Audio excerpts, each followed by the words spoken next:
সরস্বতী পুজোর দিনে কখনো ওয়েস্টার্ন ওয়্যার পরে বেরোবো এ কথা আমি স্বপ্নেও ভাবিনি। আমার কাছে সরস্বতী পুজো মানেই শাড়ি পরে সাজুগুজু করে বন্ধুদের সাথে বেরোনো অথবা স্পেশালভাবে বেরোনো, কিন্তু এইবারটা সম্পূর্ণই আলাদা।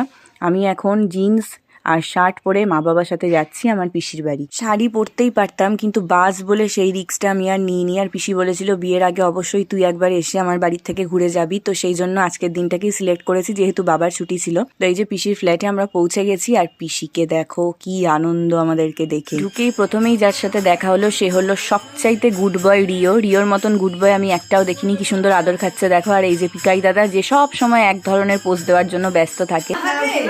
তোমার জন্য করা।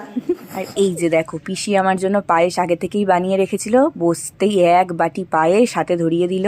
আর এটা পায়েস খাচ্ছি না ক্ষীর খাচ্ছি সেটা আমি বুঝতে পারছিলাম না, যদিও খানা পিনা আড্ডা গল্প সহযোগে এই সরস্বতী পুজোটা আমার কিন্তু বেশ ভালোই কেটেছিল।